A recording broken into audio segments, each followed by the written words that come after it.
최근에 가까운 분들을 만나면 뭐 주로 목사님들이죠. 제가 가까운 분들 만나는 분들, 뭐 성도님들도 계시고 교회 걱정을 막 한 바가지씩 쏟아내세요. 다들 20년, 30년 전만 해도 막 이렇게 주로 타이틀이 한국 교회를 지칭할 때 1200만 성도, 이렇게 1000만 성도 이랬다는 거예요. 그런데 최근에는 신문 광고에 700만 성도라고 나온다는 거예요. 공식적으로 700만 성도요, 기도해 주십시오, 이렇게 나온다는 거예요. 그러니까 불과 한 20-30년 만에 굉장히 많이 한국 교회가 위축되었구나 하는 것을 알게 됩니다. 어떤 분은 뭐 700만 성도도 좀 의구심을 가지고 이렇게 그 정도라도 될까 이렇게 생각을 하는데, 어쨌든 뭐 큰 규모는 뭐 그렇다 치더라도 주변에 있는 교회들의 상황들, 뭐 제 친구 목사님들 또 아는 분들 이런 얘기를 들어도 이렇게 많이 이렇게 위축되고 약화되고 있구나 그런 생각을, 몇몇 큰 교회들을 제외하고는 작은 교회들이 굉장히 많이 힘들고 어렵구나 하는 그런 생각을 가지게 됩니다. 사람의 눈으로 볼 때 실망할 수 있고 또 낙심될 수도 있겠다 그런 생각을 해보게 됩니다. 오늘 우리가 본문 속에서 다시 한번 위로를 얻고 다시 한번 소망을 찾게 되는 그런 말씀이 있습니다. 무엇입니까? 초대교회의 모습이죠. 초대교회, 우리보다도 훨씬 더 어려웠을 초대교회에서 여전히 힘을 다해 복음을 전하고 그 복음이 성공적으로 증거되는 그런 모습을 볼 때에 우리에게 새로운 소망과 힘을 준다고 말할 수 있을 것입니다.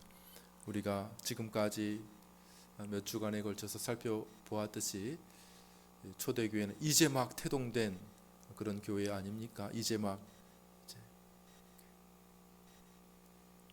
쑥이 많이 올라왔죠, 권사님? 쑥이 새싹이 이렇게 봄이 되면 새싹이 이렇게 올라오듯이, 아주 연한 새싹이 이렇게 올라오듯이 교회가 이제 막 태동된, 이제 바로 얼마 전에 교회가 이제 막 신약의 교회가 이렇게 시작이 됐습니다. 아주 순하고 연한 그런 새싹과 같은데 막 짓밟는 것이죠. 그것을 위협하고 핍박해서 막 전하지 말라고 하고 그 지도자들을 감옥에 가두고 막 위협하고 막 이렇게 하는 상황이니까 교회가 얼마나 참 위태한 상황에 있었겠습니까?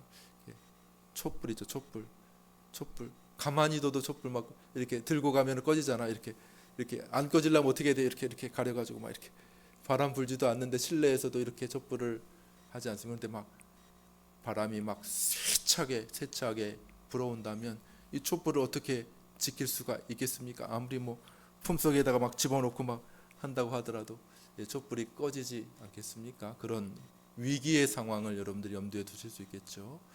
이제 막 시작되는 연약하고 작은 교회인데 막 아주 그냥 큰 위력으로 강력하게 핍박하고 감옥에 가두고 죽인다고 말하고 전하지 말라고 이야기를 하는 그런 교회의 상황, 거기서 흔들려 버리면, 거기서 굴복해 버리면 이 땅의 교회는 처음부터 사라져 버리지 않았겠습니까?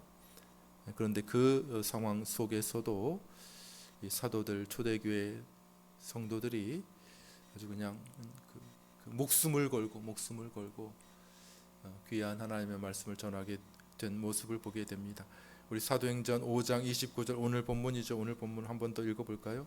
사도행전 5장 29절, 여러분들 한번 큰 소리를 읽어주시기를 바랍니다. 시작. 베드로와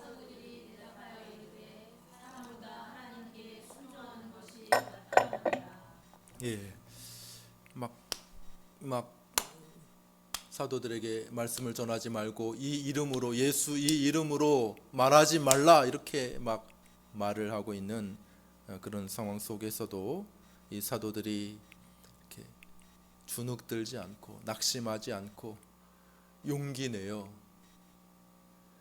사람의 그 어떤 사람의 어떤 권위자의 말을 듣는 것보다 하나님의 말씀에 순종하는 것, 우리에게 복음 전하라고 말씀하시고 우리에게 예수 그리스도 전하라고 말씀하시는 하나님의 말씀에 순종하는 것이 옳다고 말했다는 것이죠. 어떻게 이렇게 말할 수 있었는가? 베드로, 요한 비롯한 사도들이 뭐 처음부터 막 그냥 막 용기가 엄청나게 있는 그런 사람들이었는가? 그렇지 않고 이들도 굉장히 연약하고 때로는 비겁하기까지 했던 사람들 아닙니까? 그렇죠? 예수님이 잡히셨을 그 밤에 다 예수님 버리고 도망치던 사람들 아닙니까? 베드로는 어떻게 했다고요? 잡힐까봐, 혹시 들킬까봐 조금 헐치감치 이렇게 그래서 이렇게 숨어서 이렇게 예수님을 쫓아가던 그런 사람 아니었습니까? 그러다가 한 여종이 너도 저 사람 알지 않아? 이렇게 이야기했을 때 모른다고 저주까지 하면서 그 상황을 모면하려고 했던 아주 비겁한 사람들, 무서움을 많이 타는 그런 사람들이 예수님의 제자들 아니었습니까? 예수님 돌아가시고 난 다음에 제자들이 모였을 때도 너무 두려워가지고 방문을 꼭 닫고 누가 쳐들어올까봐, 누가 자기들 잡아갈까봐 방문을 꼭 닫고 있었던 그런 사람들이 아닙니까? 그런데 어떻게 이 사람들이 여기 이렇게 위협 앞에서 용기 백배해서 우리가 하나님 앞에 순종하는 것이 옳으니라, 우리는 계속해서 전할 것입니다, 전하지 말라니까 우리는 전할 것입니다, 이렇게 어떻게 말할 수 있었느냐는 것이죠. 자, 그 뒤에 보면은 그들이 전한 내용 우리가 살펴봤죠. 너희가 나무에 달아 죽인 예수를 우리 조상이 하나님이 살리시고 이스라엘에게 회개함과 제사함을 주시려고 그를 오른손으로 높이사 임금과 구주로 삼으셨느니라. 이 복음의 요약 아닙니까? 복음의 요약. 이 전하겠습니다. 우리는 전하지 말라니까 전하겠습니다. 이렇게 하면서 그들이 전했던 복음의 요약이 이렇게 우리 두 절 속에 나와 있습니다. 어떻게 이런 일들이 가능했는가 하는 것이 그 다음 구절에 나와 있습니다. 우리 사도행전 5장 32절, 오늘 본문 마지막 구절이죠. 우리 한 번만 더 읽겠습니다. 32절. 우리는 시작. 우리는 이 일에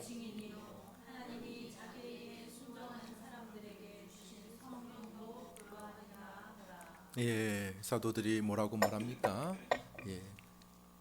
우리 외에 증인이 또 있다는 거예요. 우리 외에 그렇게 겁 많고 두려워하던 사도들이 이렇게 갑자기 용기 있게 담대하게 나서서 복음을 계속해서 증거할 수 있었던 이유가 여기에 등장합니다.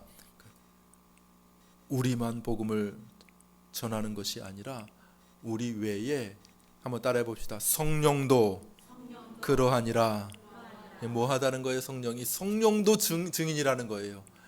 우리가 이 복음의 증인이요 성령도 그러하니라. 성령도 이 복음을 증거하고 있기 때문에 우리가 담대하게 전할 수 있다는 것이죠. 성령도 그러하니라 이렇게 말하고 있습니다. 오늘 이 부분을 좀 살펴보려고 합니다. 성령이 어떻게 복음을 증거하시는가? 사도들이 그렇게 믿는 구석이 있는 거예요. 자기들만 복음을 전하는 것이 아니라 성령도 그러하니라. 이 성령도 그러하다는 말이 뭔지 오늘 같이 한번 생각해 보기를 원하는 것이죠. 그러니까 믿는 구석이 있어. 믿는 구석. 며칠 전에 목사님들 모임이 있어서 갔는데, 목사님들은 왜 다 탁구를 잘해요? 탁구를 다 잘 치는 거예요. 탁구를. 어떤 분은 막 몇 급이에요? 저는 이제 잘 모르는데 급수가 있어요. 탁구도 급수가. 그러니까 이제 프로가 있고 그 밑에 바로 아마추어 뭐 1급, 2급, 3급, 4급 막 이렇게 있어요. 그 대회가 열리나 대회가 그죠? 예, 근데 그 중에 이제 한 목사님이 탁구를 잘 치시니 우리 한번 같이 언제 한번 탁구 한번 같이 칠까요? 이렇게 이야기하면서 벌써 편을 정해. 나는 이 목사님 잘 치니까 이 목사님하고 치겠다는 거예요. 그리고 저 목사님도 되게 잘해요. 그러니까 저 목사님도 우리가 먹겠다. 그래서 제가 그랬죠. 아니 왜 목사님은 잘 치는 목사님들만 먹어요? 그러니까 편이 있다는 거, 편 그잖아요. 편. 예? 잘 치는 사람하고 먹으면은 이게 힘이 있는 거 힘이 그죠? 내가 좀 못하더라도 잘 치는 사람이 다 잘 받아주니까 뭐 탁구는 좀 덜할 거예요. 탁구는 한 번씩 오고 가야 되니까 그죠? 그런데 테니스는 또 달라요. 테니스는 혼자만 계속 쳐도 돼 그죠?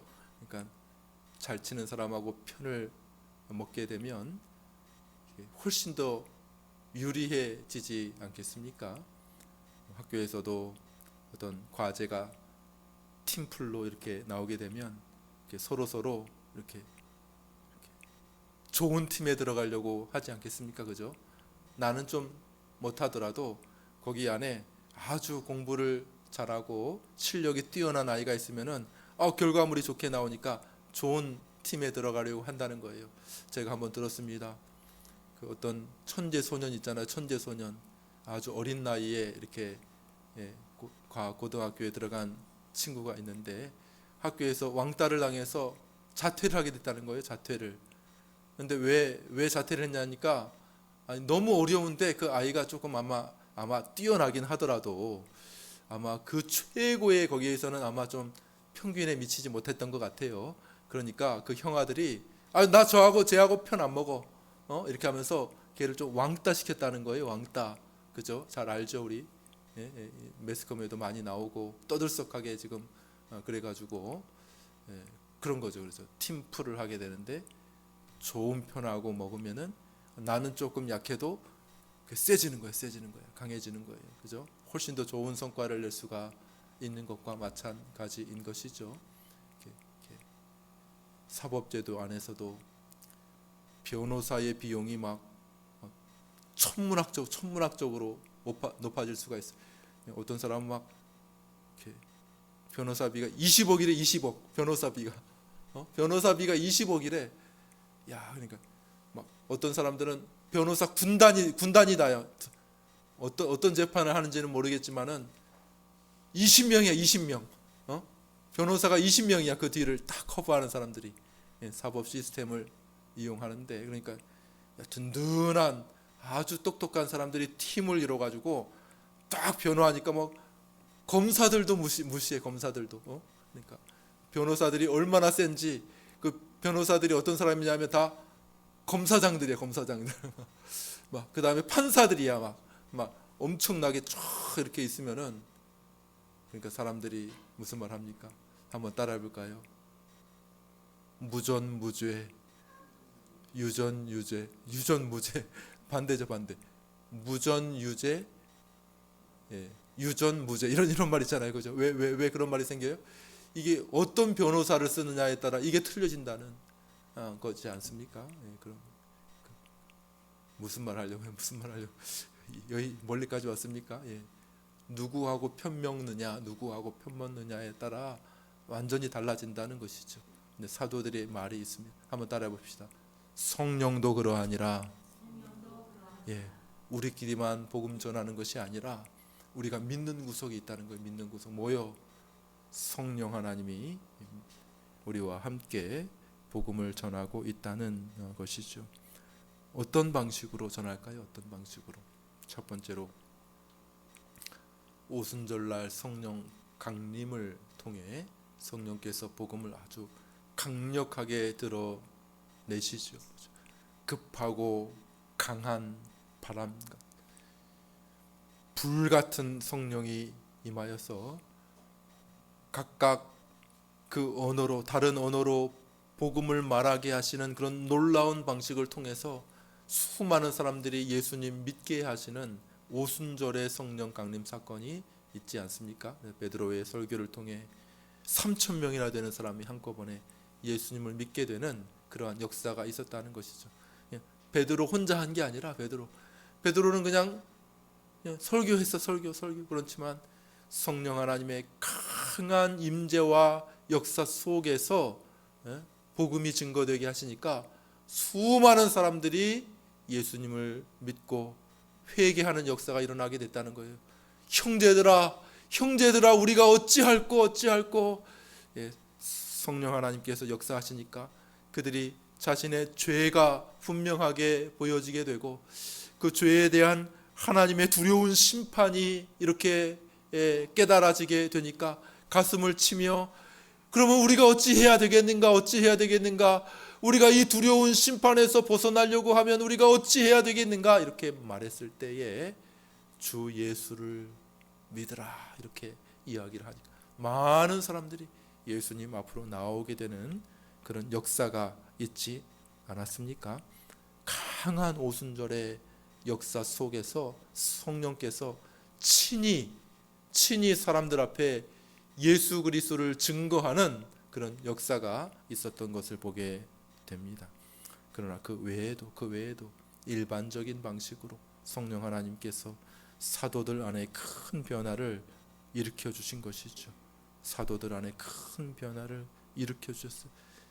주로 하시는 사도들을 통해서 역사하시는 것이죠.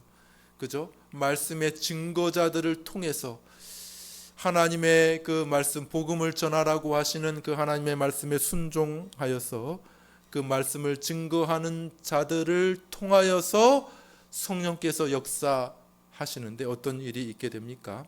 첫 번째로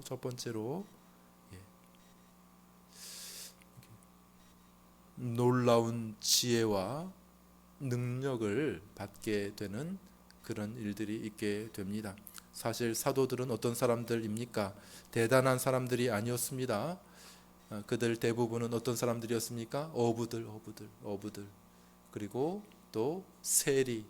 그래서 사회에서 막 이렇게 사람이 지나가면 참 모자 벗고 딱 이렇게 인사하고 사람들이 환호해주고 인정해주고 누가 뭐래도 그 분야에서는 저 부분이 최고야. 박사학위 가지고 있고 뭐 이렇게 교수고 뭐 이런 사람이 아니었다는 것이죠. 그냥 무시받고 그냥 천대받고 손가락질 받던 세리, 세리들 아주 무시받았거든요. 지금이야 뭐 아니죠. 지금이야 세무사님들이 아주 뭐 최고인데, 그런데 그 당시에는 사회적으로 아주 조롱거리가 되고 싫어하고 사람들이 무시하던 그런 사람들, 어부 아주 무시하던 그런 업종 중에 하나였다는 것이죠. 그 당시에 인정받던 사람들은 누굽니까? 제사장들, 종교적인 그런 사회니까. 그다음에 서기관, 지식도 많고 성경을 필사하고 성경을 사람들에게 가르쳐줬던 바리새인들, 아주 철저하게 교육받고 철저하게 실행하고 그랬던 사람들, 바리새파 사람들, 그런 사람들이 인정받던 그런 시대에서 사도들은 전혀 그런 주류 사회에 끼지도 못하는 그런 사람들이었다는 것이죠. 그러나 성령께서 역사하시자 어떤 일이 일어나게 됩니까? 그들이 아주 놀라운 권위를 가지고 하나님의 말씀을 증거하기 시작합니다. 여러분, 우리가 앞에서 보았듯이 베드로의 설교를 이렇게 가만히 꼼꼼하게 들여다보십시오. 두 편의 설교가 사도행전에 나오죠. 베드로의 설교, 베드로가 일어나 성령이 충만하여 설교하였을 때에 어떤 일이 일어나게 됩니까? 이야, 이 베드로가 무식한 사람인 줄 알았는데 베드로가 성경에 대해서 매우 정통하게 이야기하는 것을 보면 저 성경의 구약 성경의 저 구석에 있는 것을 베드로가 정확하게 이해하고 그 밝은 빛으로 그 다윗의 이야기를 딱 상황에 맞게 사람들 앞에 탁 이렇게 드러내고 해석을 탁 해주게 됩니다. 그러니까 사람들이 깜짝 놀랐어요. 어떤 일이 일어나게, 저 사람은 저기 배움이 없는 범인으로 알았는데 평범한 사람, 어떤 뭐 학적인 지식이 뛰어난 사람, 뭐 아주 뭐 대단히 똑똑한 사람, 그런 사람이 아니라 그냥 평범한 배움도 없는 그런 범인으로 알았는데, 베드로가 그와 같이 설교하니까 어떤 일이 일어나게 돼? 깜짝 놀라게 되었다는 거예요. 베드로의 설교를 보니까 야, 성경에 대해서 아주 성경을 완전히 처음부터 쫙 관통하고 있는 그런 베드로의 모습을 보게 됩니다. 뿐만 아니라 대단히 논리적이에요, 설교가. 야, 이 어부가 어디서 이런 논리학을 배웠나 할 정도로 쫙 논리적으로 설명하고, 논리적일 뿐만 아니라 아주 설득적으로 사람들에게 호소력 있게 베드로가 이야기를 탁 하니까 모두 다 깜짝 놀라게 되었다는 것이죠.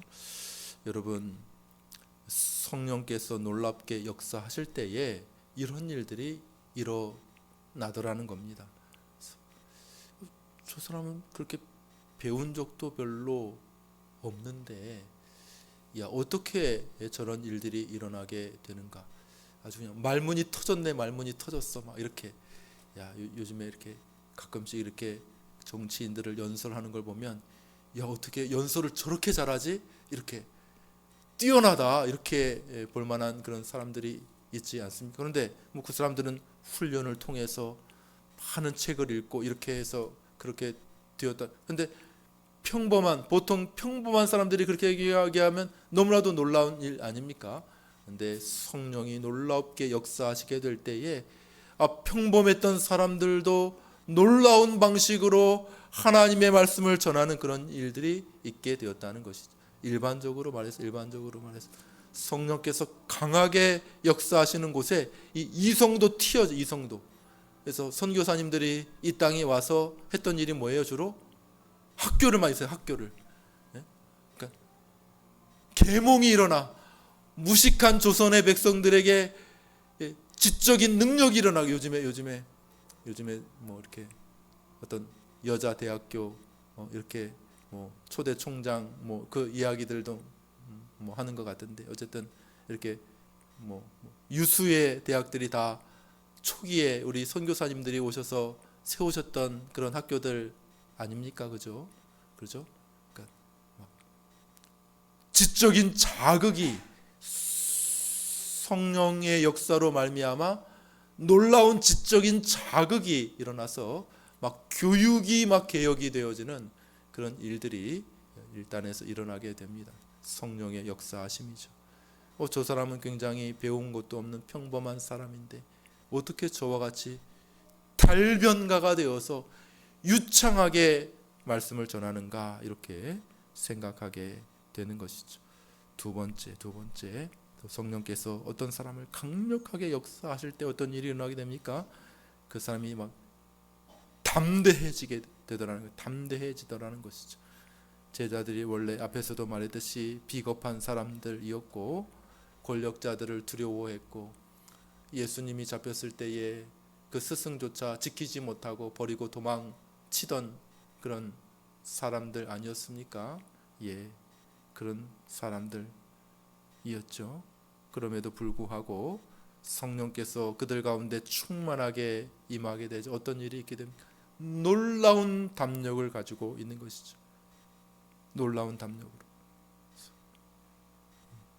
감옥에 갇히고 목숨이 위협당하는 그러한 상황 속에서도 용기를 가지고 우리는 말하지 않을 수 없다. 우리는 사람의 말에 순종하지 않고 하나님의 말씀에 순종할 것이다. 이렇게 이야기를 하는 것입니다. 너무나도 두려운데, 너무나도 무서운데, 두려우면 모든 것을 잃게 되지 않습니까? 이렇게 위협 앞에 서게 되면 아무것도 할 수가 없지 않습니까? 예를 들어 처형하는, 옛날에 칼을 들고 처형하는 사람들을 뭐라고 불렀어요? 침만이 말고 뭐라고 불렀어요? 네? 망나니라고 해요. 망나니가 이렇게 그 한 30분, 1시간 이렇게 칼춤을 춘다는, 칼춤. 왜 칼춤을 추는지 모르겠어요. 이렇게 앞에다 대고 한 번에 이렇게 치면 좋을 것 같은데 그러지 않고 어떻게 해요? 탁 치려고 하다가 또 돌고 춤추고, 그 다음에 물 마시고, 어떻게 해요? 물 마시고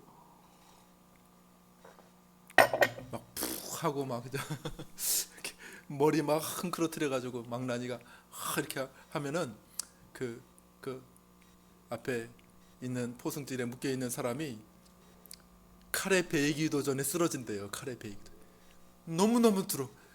번뜩이는 칼이 번쩍번쩍 앞에서 막 하고 칼춤 치고 언제 목이 달아날지 모르는 그런 상황 속에서 너무너무 무서워가지고 그냥 칼에 베이기 전에 쓰러져 죽는 거야. 두렵잖아요, 그죠? 일반적으로 다 그럴진데 사도들이 그 서슬퍼런 그 위협 앞에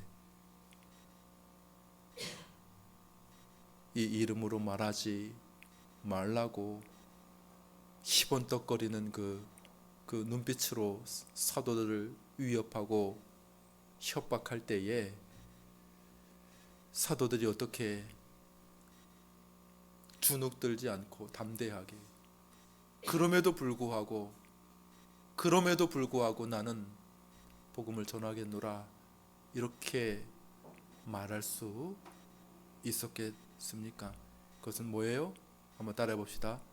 성령도 그러하니라.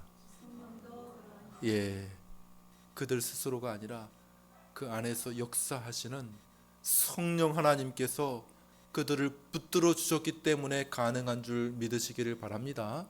사람의 힘으로 사람의 지혜로 혼자서 복음을 전하는 것이 아니라 성령께서 그들과 함께 하신다고 하는 분명한 증거가 그들 가운데 있었다고 하는 사실입니다. 우리 한번 이 본문뿐만 아니라 사도 바울도 마찬가지. 사도 바울 우리 골로새서 1장 28절에서 29절 한번 읽어볼까요? 우리 한 목소리로 같이 읽겠습니다. 시작. 우리가 그를 전파 각 사람을 권하고 모든 지혜로 각 사람을 가르침은 각 사람을 그리스도 안에서 완전한 자로 세우려 함이니 이를 위하여 나도 내 속에서 능력으로 역사하시는 이의 역사를 따라 힘을 다하여 수고하노라. 베드로만 이렇게 얘기한 것이 아니라 여기는 사도 바울이 말한 거예요. 뭐라고요? 한번 따라해보세요. 내 속에서, 다시 한번, 내 속에서 역사하시는 이, 내 속에서 역사하시는 이의 역사를 따라 나도 힘을 다하여 수고하노라 이렇게 말하고 있는 것이죠. 그러니까 혼자 복음을 전하는 게 아니에요. 야, 사도 바울은 베드로하고는 틀리지. 사도 바울은 똑똑하잖아. 많이 배웠잖아. 언어도 익숙하잖아. 그는 바리새파 중에 바리새파이 가말리엘 문화에서 배웠고 똑똑하니까 혼자서 했지 않았을까? 그러지 않아요. 사도 바울이 뭐라고 말합니까? 내 속에서 역사하시는 이의 역사를 따라서 나 혼자 했던 것이 아닙니다. 나 혼자 했던 것이 아닙니다. 내 속에서 역사하시는 이의 역사를 따라서 나도 힘을 다하여 수고했어. 나 우리 편이 있었어요. 편이. 내 혼자 한 게 아니라 우리는 팀플이었거든. 우리는 성령 하나님께서 우리 가운데서 역사하심으로 인하여 그 역사하심을 따라 우리도 역사하게 된 것입니다. 이렇게 말하고 있다는 사실입니다.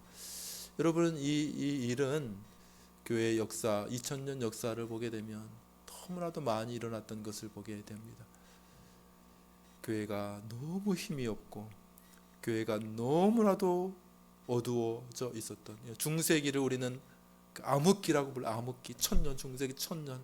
막 온갖 우상들이 가득하고 진리가 거의 이렇게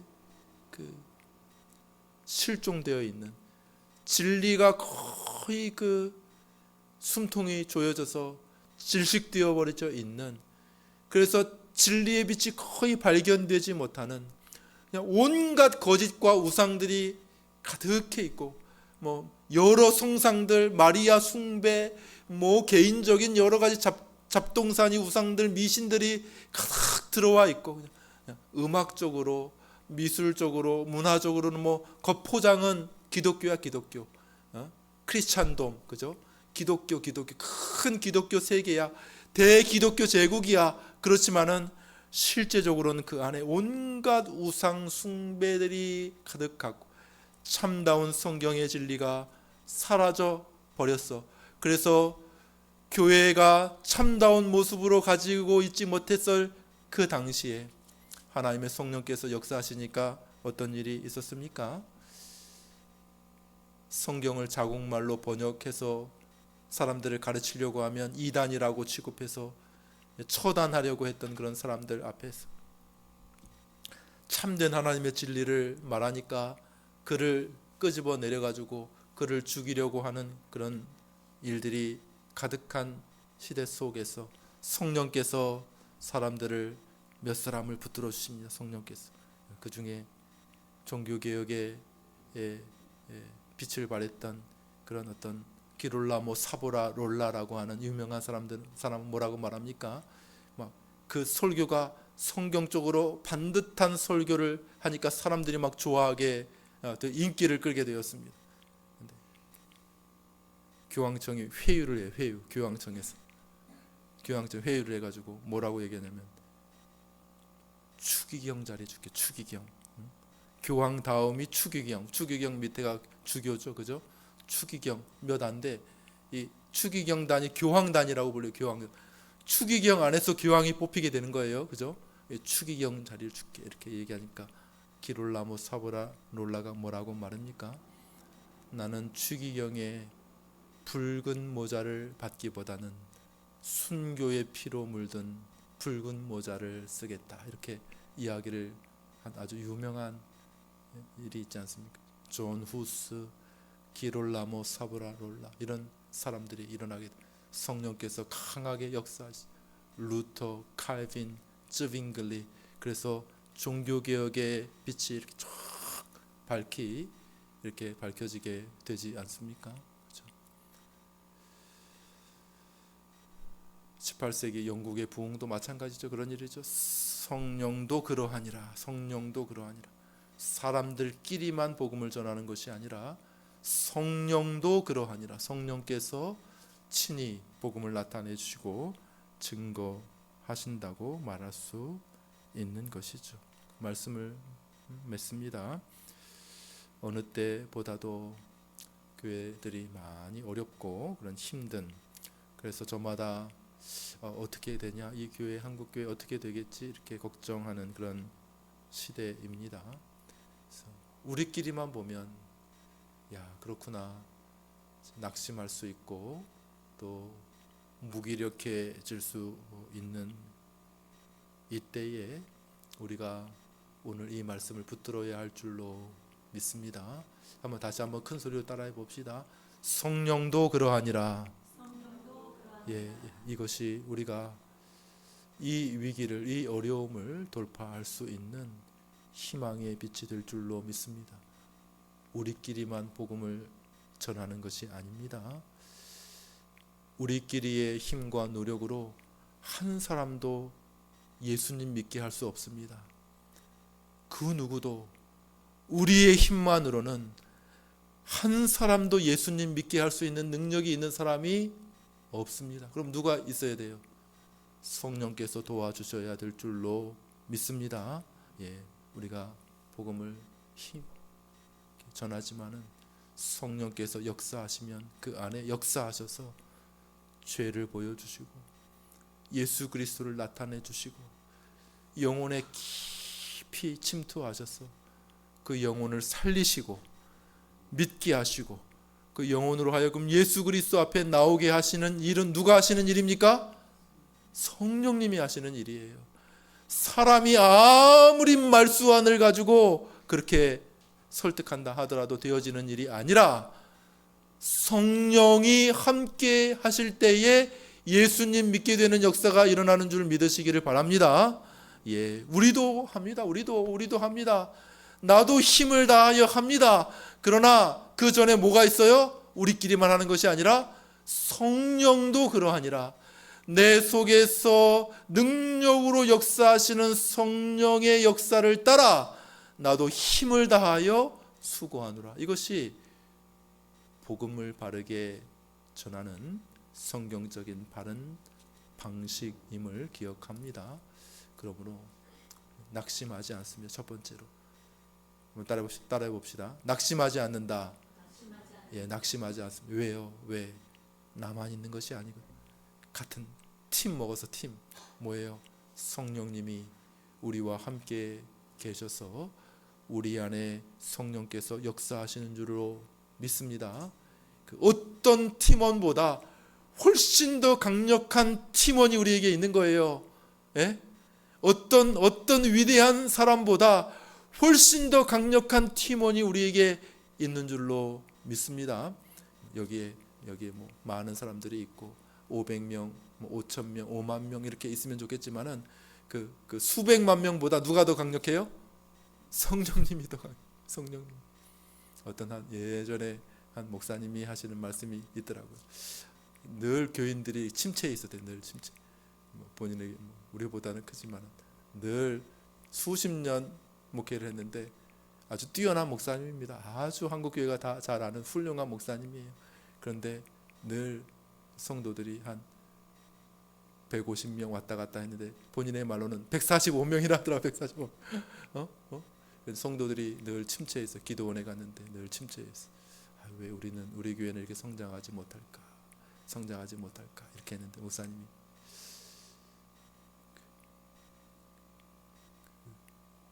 만 명보다도 더 위대한 하나님이 우리와 함께 계십니다. 위대한 하나님이 우리와 함께 계시면 그것보다 훨씬 더 강력한 힘을 가질 수 있습니다. 이렇게 말씀하니까 성도들이 그걸로 큰 위로를 받았다는 것이 오늘 말씀이 여러분들에게 위로가 되기를 바랍니다. 적게 모인 사람끼리만 보면 아이고 이렇게 왜 이렇게 연약하고 또 실망할 수 있겠지만은 우리가 이 일의 증인이요 그걸로 끝나는 게 아닙니다. 뭐라고요? 다시 한번 큰 소리로 성령도 그러하니라. 예, 성령께서 우리와 함께 있음을 믿을 때에 우리가 용기를 얻을 수 있습니다. 우리가 힘을 얻을 수 있습니다. 기도해야 돼요. 기도. 뭐라고?